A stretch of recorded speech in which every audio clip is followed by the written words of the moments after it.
Livro dos Médiuns, capítulo 26, das perguntas que se podem fazer aos espíritos. Observações preliminares, 286. Nunca será excessiva a importância que se dê à maneira de formular as perguntas, e ainda mais a natureza das perguntas.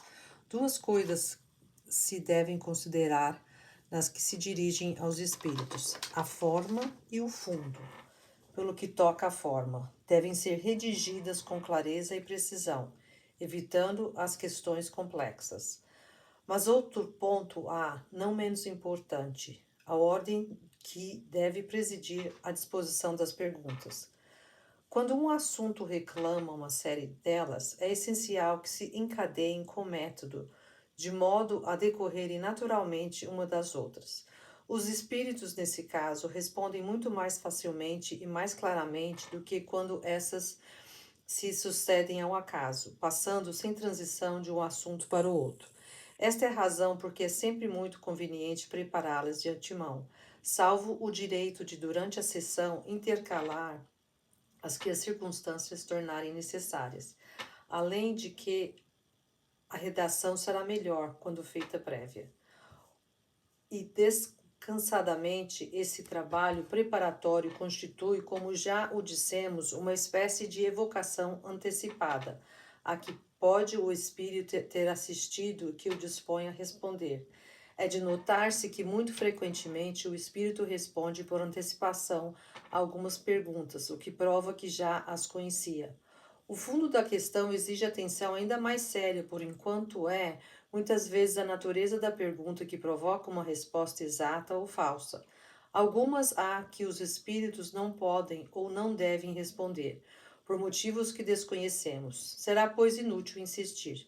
Porém, o que, sobretudo, se deve evitar são as perguntas feitas com o fim de lhes pôr à prova a perspicácia. Quando uma coisa existe, dizem, eles a devem saber.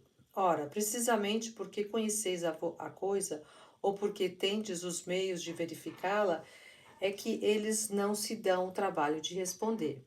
Essa suspeita os agasta e nada se obtém de satisfatório. Não temos todos os dias exemplos disso entre nós, criaturas humanas?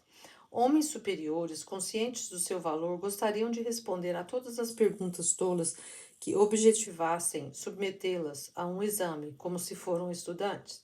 O desejo de fazer-se de tal ou tal pessoa um adepto a constitui, para os espíritos, motivo de atenderem a uma vã curiosidade. Eles sabem que a convicção virá, cedo ou tarde, e os meios que empregam para produzi-la nem sempre são os que supomos melhores.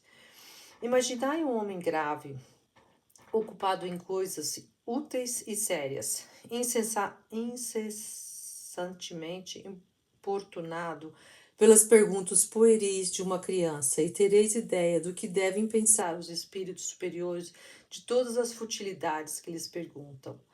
Não se segue daí que os espíritos não se possam obter úteis esclarecimentos e, sobretudo, bons conselhos. Eles, porém, respondem mais ou menos bem conforme com o conhecimento que possuem, o interesse que nos têm, a afeição que nos dedicam e, finalmente, o fim que nos propomos e a utilidade que vejam no que lhes pedimos.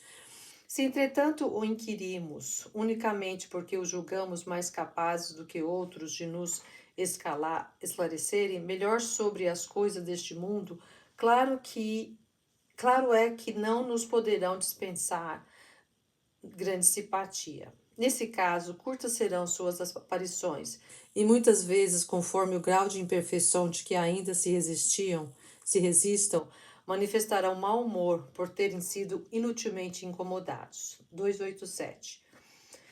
Pensam algumas pessoas ser preferível que todos se abstenham de formular perguntas e que convém esperar o ensino dos espíritos sem o provocar.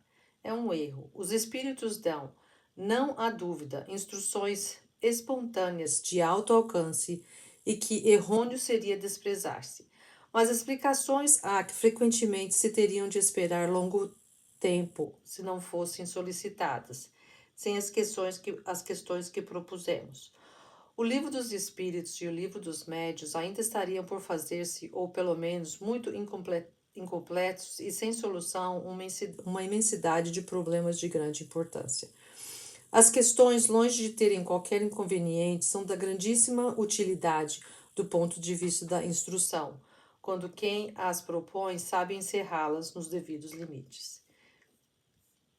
Tem outra vantagem, a de concorrerem para o desmascaramento dos espíritos mistificadores, que mais pretensiosos do que sábios, raramente suportam a prova de perguntas feitas com certa lógica, por meio das quais o interrogante os leva a seus últimos redutos. Os espíritos superiores, como nada têm que temer de semelhante questionário, são os primeiros a provocar explicações sobre os pontos obscuros. Os outros, ao contrário, receando ter que se haver com antagonistas mais fortes, cuidadosamente as evitam. Por isso mesmo, em geral, recomendam aos médios que eles desejam dominar aos quais querem impor suas utopias, se abstenham de todas controvérsia a propósito de seus ensinos. Quem haja compreendido o que até aqui temos dito nesta obra, já pode fazer ideia do círculo em que convém se encerrarem as perguntas a serem dirigidas aos espíritos.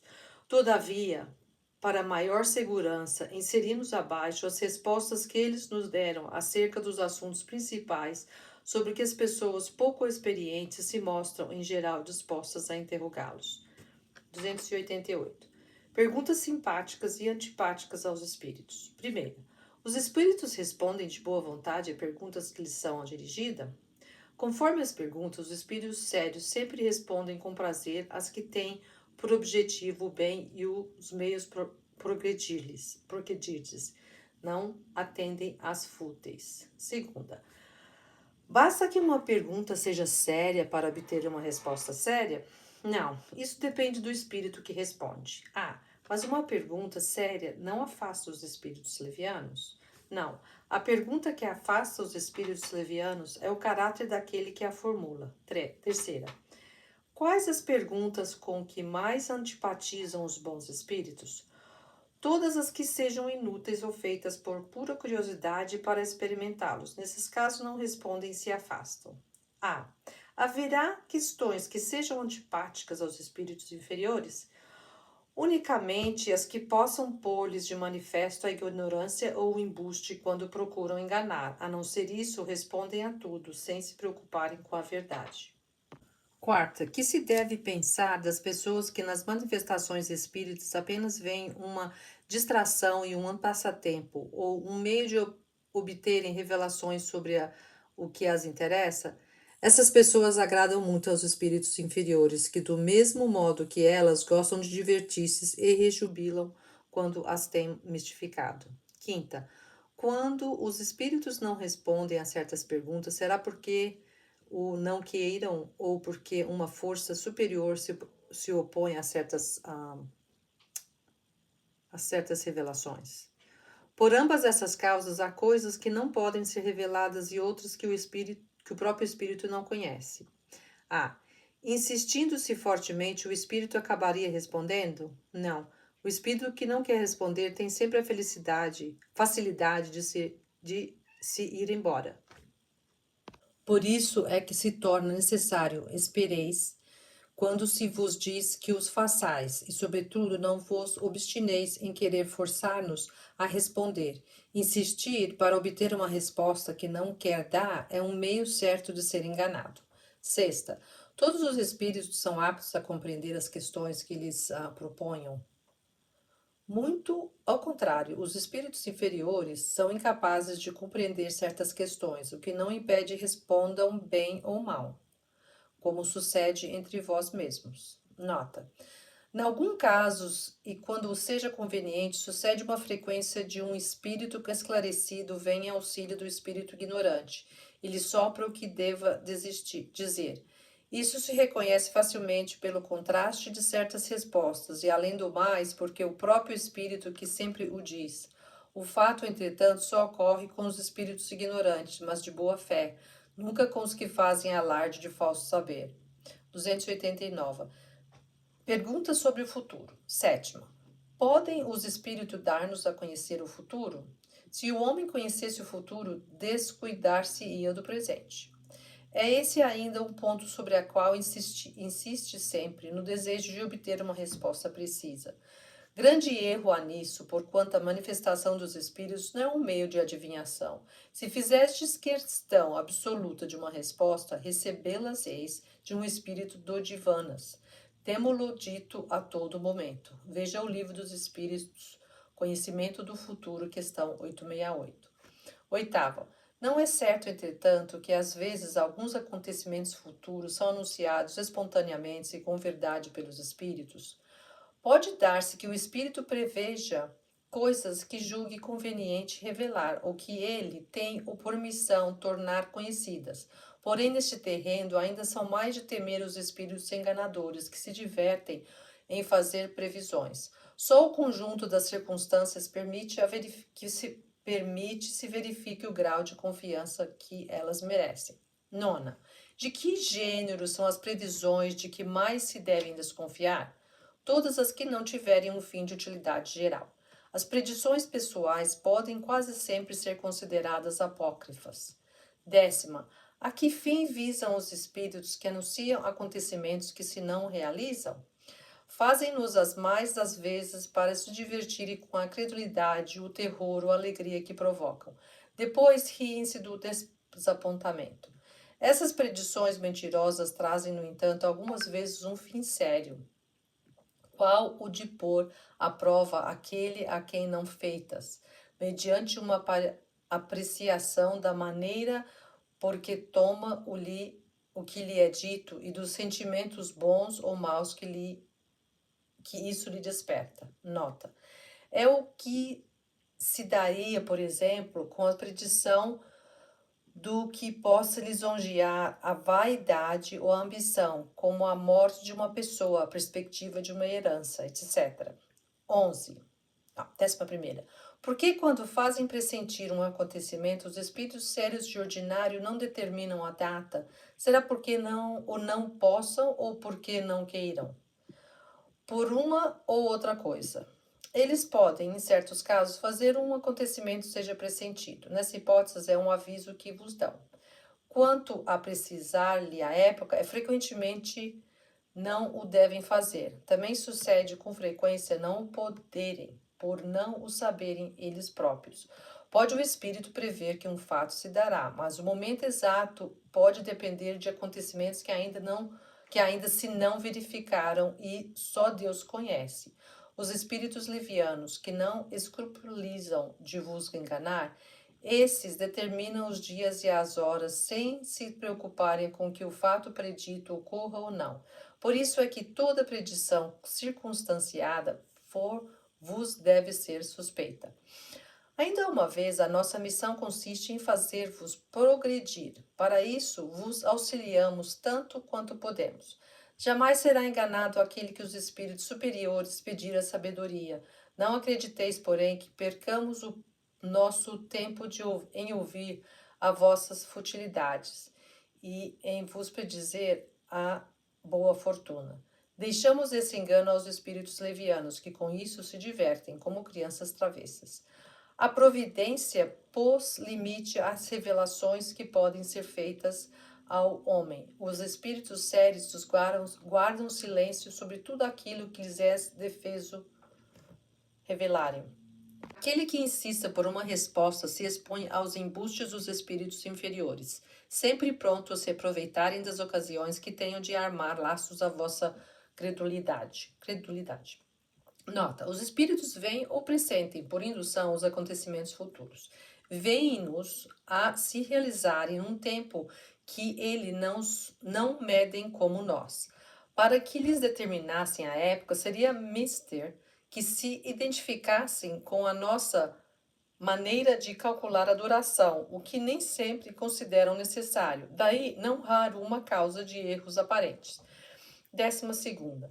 Não há homens dotados de uma faculdade especial que os fazem prever o futuro? Ah, sim, aquelas cuja alma se desprende da matéria, então é o espírito que vê.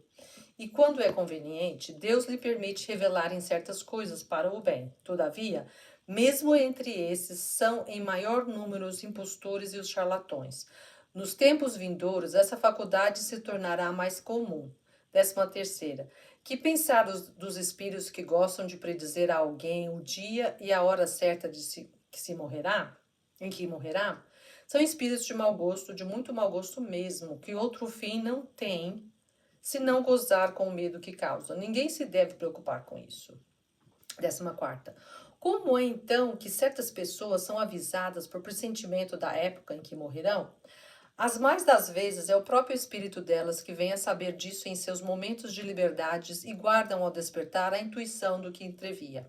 Essas pessoas, por estarem preparadas para isso, não se amedrontam, nem se emocionam. Não veem nessa separação da alma e do corpo mais do que uma mudança de situação, ou se preferirdes, usarmos de uma linguagem mais vulgar, a troca de uma veste de pano grosseiro por uma de seda.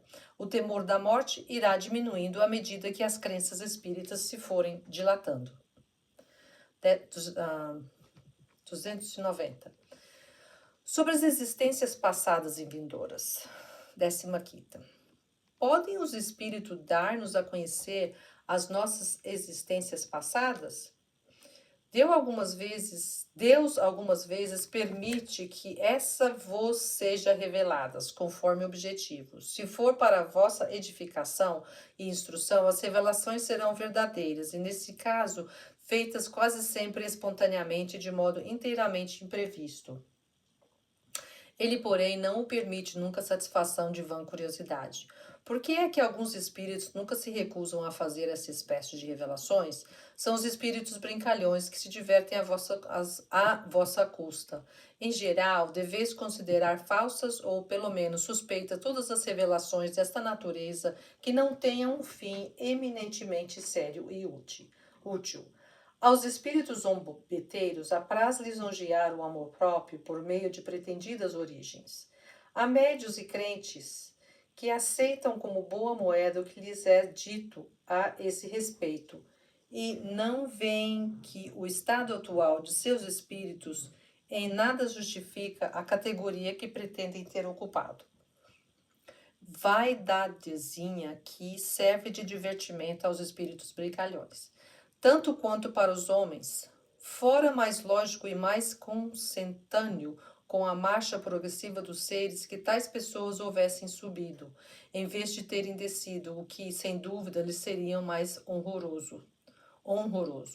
Para que se pudesse dar crédito a essa espécie de revelações, necessário seria que fossem feitas espontaneamente por diversos médiuns estranhos uns aos outros e ao anteriormente já fora revelado.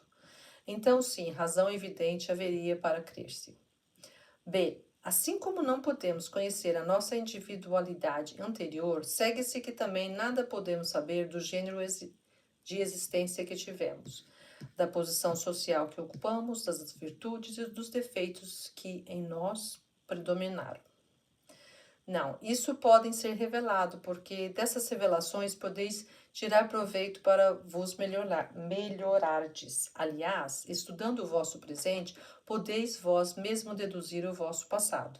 Veja-se o Livro dos Espíritos, Esquecimento do Passado, questão 392. 16ª. Alguma coisa nos pode ser revelada sobre as nossas existências futuras? Não, tudo que a tal respeito vos disserem alguns espíritos não passará de gracejo, e isso se compreende. A vossa existência futura não pode ser de antemão determinada, pois que será conforme a preparardes pelo vosso proceder da terra e pelas resoluções que tomardes quando fordes espíritos. Quanto menos tiveres de espiar, tanto mais ditosa será ela. Saber, porém, onde e como transcorrerá essa existência, repetímo-lo, é impossível, salvo o caso especial e raro dos espíritos que só estão na Terra para desempenhar uma missão importante, porque então o caminho se lhes acha, de certo modo, traçado previamente. 291. Sobre interesses morais e materiais. 17ª.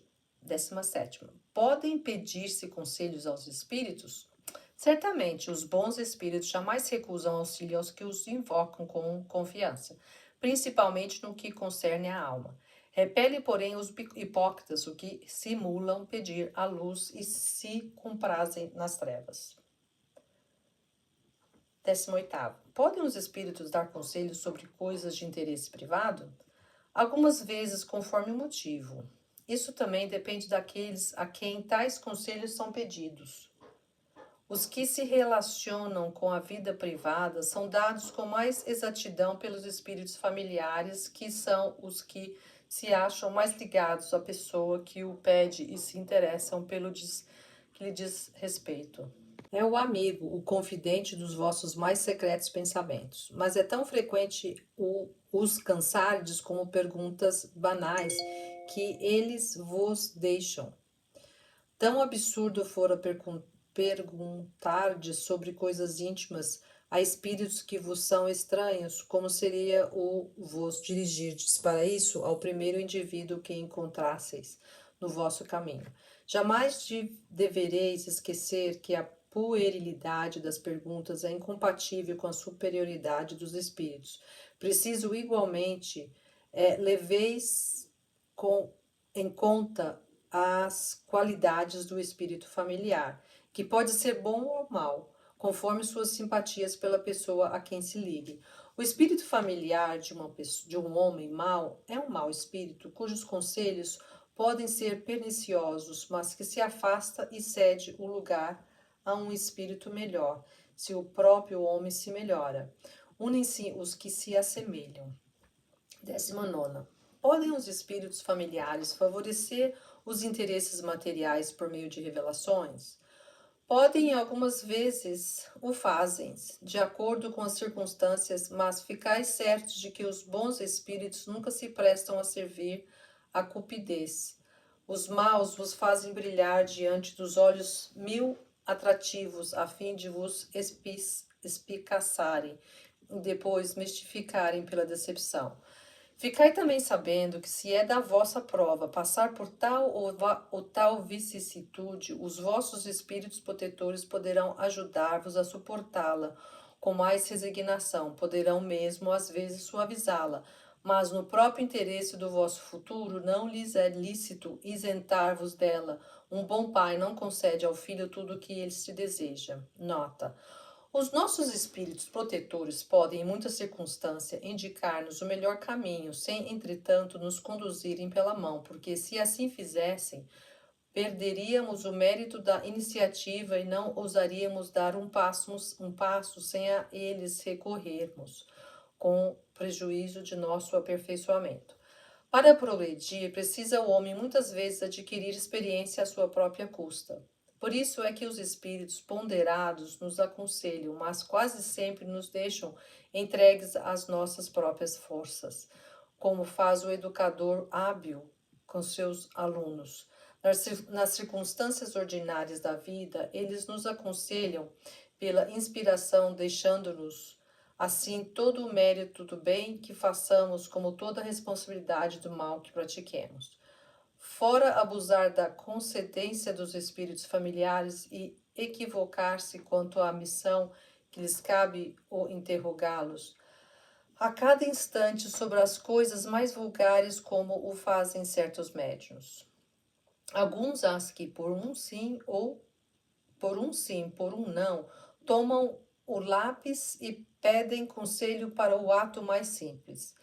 Essa mania denota pequenez nas ideias, ao mesmo tempo que a presunção de supor, quem quer que seja, que tem sempre um espírito servidor às suas ordens, sem outra coisa mais a fazer senão cuidar dele e dos seus mínimos interesses.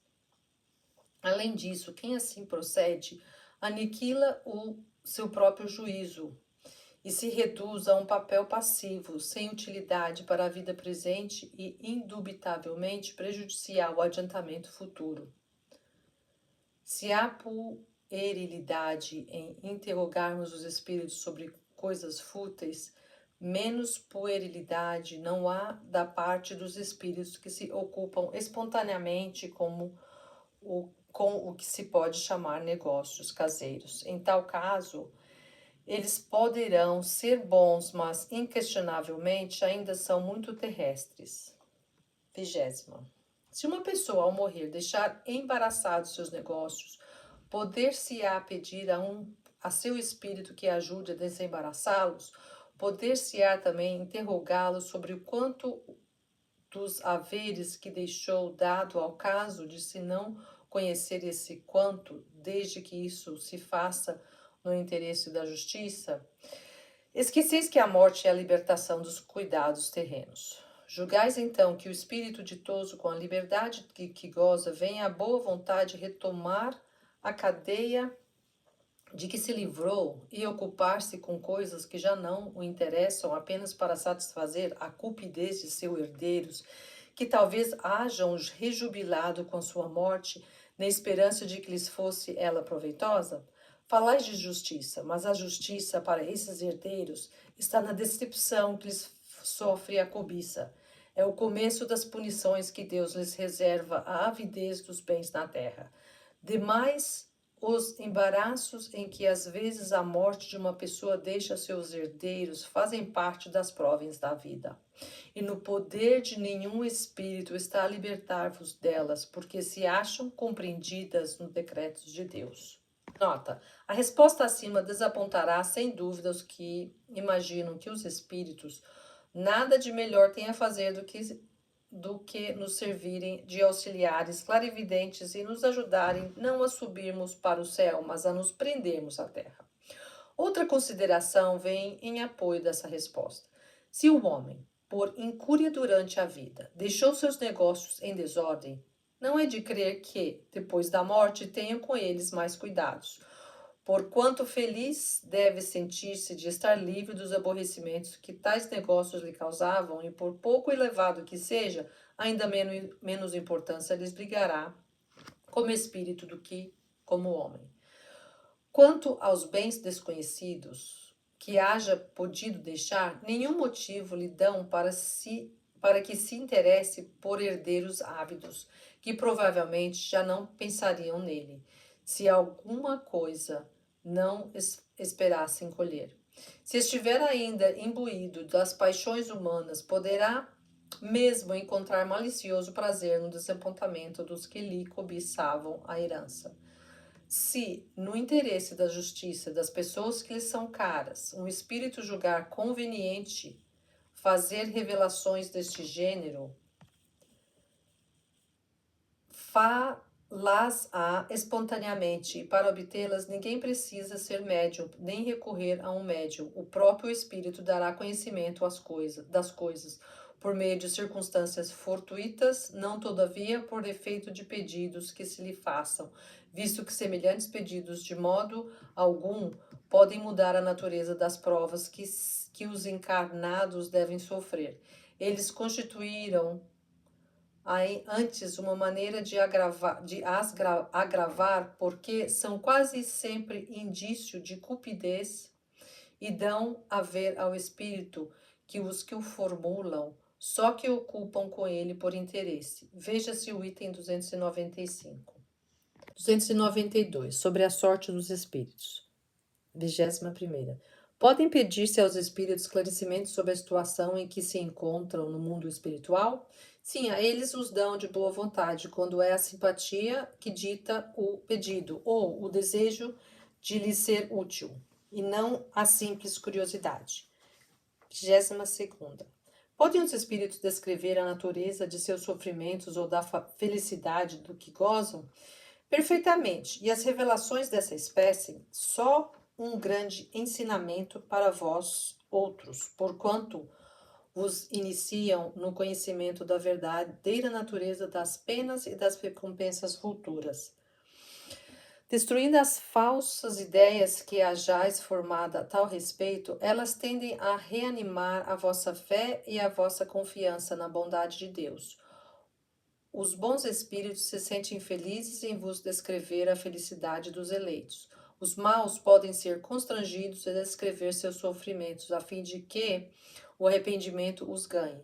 Nisso encontram eles, às vezes, até uma espécie de alívio. É o desgraçado que se lamenta na esperança de obter compaixão.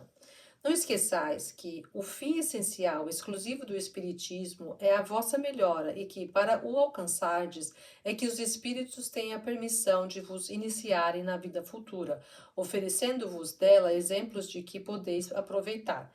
Quanto mais vos identificardes com o mundo que vos espera, tanto menos saudoso vos sentireis desse onde agora estáis. Eis, em suma, o fim atual da revelação. 23ª. Evocando-se uma pessoa cuja sorte seja desconhecida, poder-se-á saber dela mesma se ainda existe?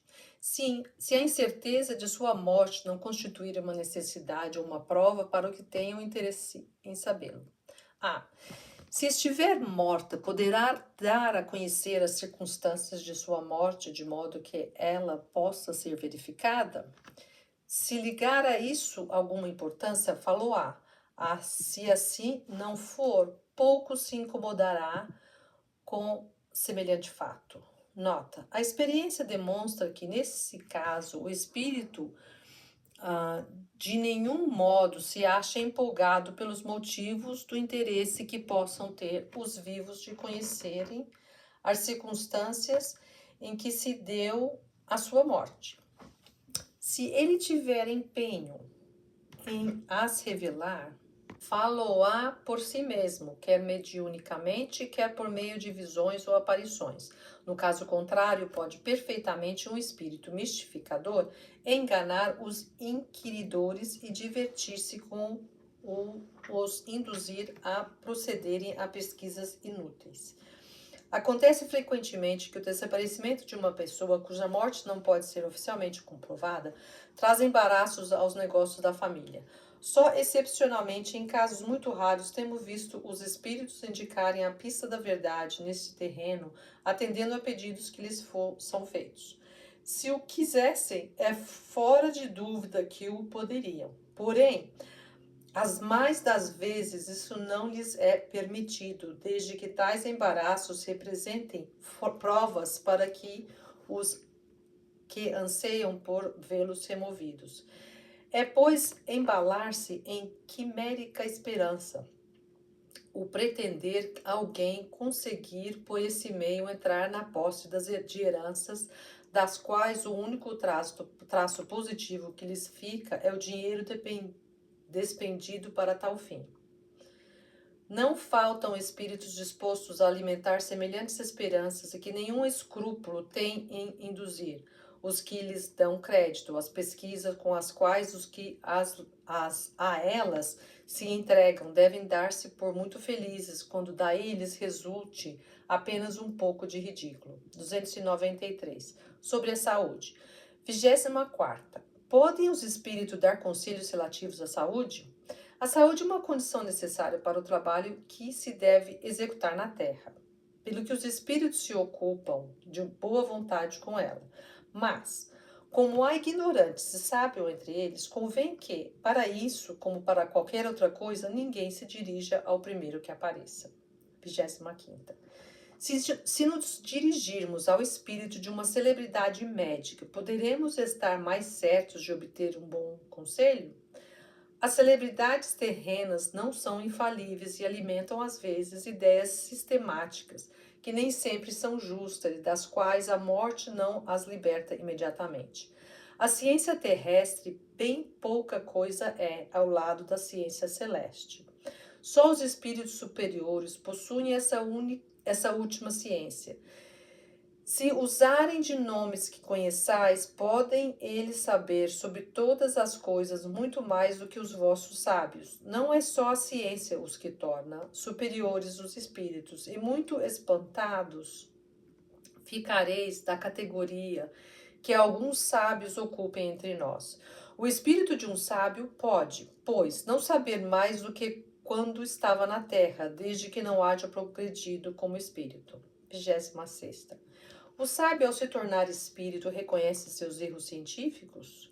Se chegou a um grau bastante elevado para se achar livre de sua vaidade e compreender que o seu desenvolvimento não é completo, que conhece-os e os confessa sem pejo. Mas, se ainda se não desmaterializou bastante, pode conservar alguns dos preconceitos de que achava imbuído na terra. 27ª. Poderia um médico, evocando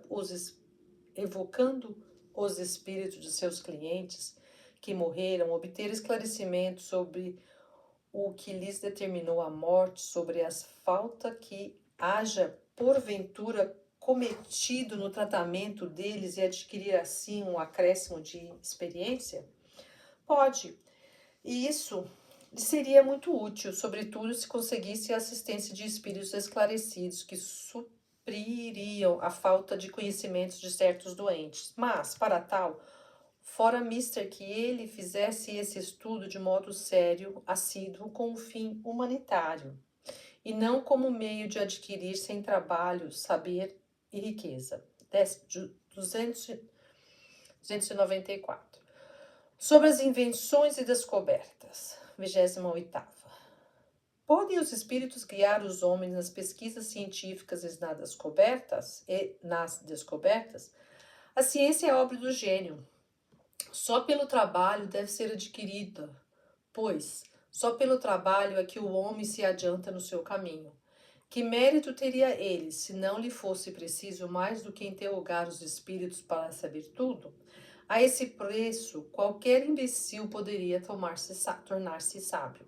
O mesmo se dá com as invenções e descobertas que interessam à indústria. Ainda uma outra consideração e é que cada coisa tem que vir a seu tempo enquanto as ideias estão maduras para a receber. Se o homem dispusesse desse poder, subverteria a ordem das coisas, fazendo que os frutos brotassem antes da estação própria.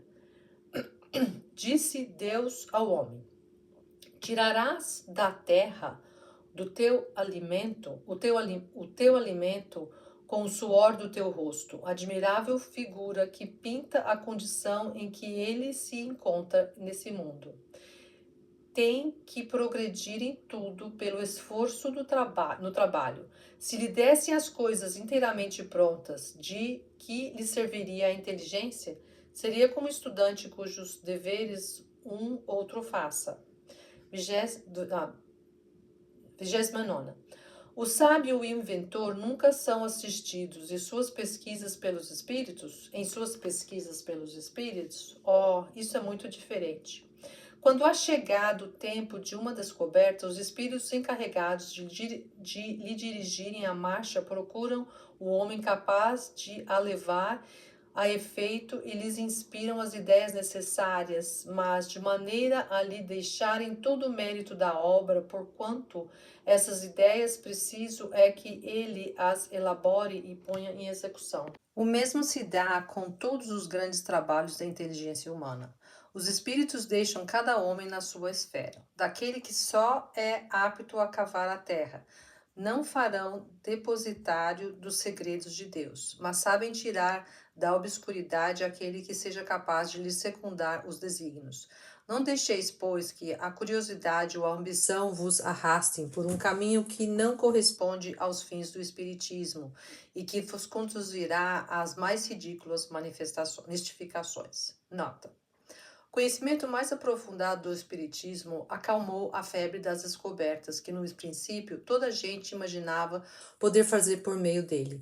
Houve até quem chegasse a pedir aos espíritos receitas para atingir e fazer nascer os cabelos, curar os calos nos pés, etc. Conhecemos muitas pessoas que, convencidas de que assim fariam fortuna, nada conseguiriam senão processos mais ou menos ridículos. O mesmo acontece quando se pretende, com a ajuda dos espíritos, penetrar os mistérios da origem das coisas.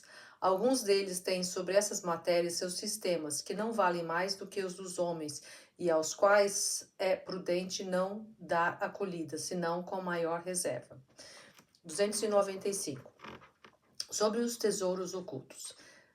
30º. Podem os espíritos fazer que se descubram tesouros?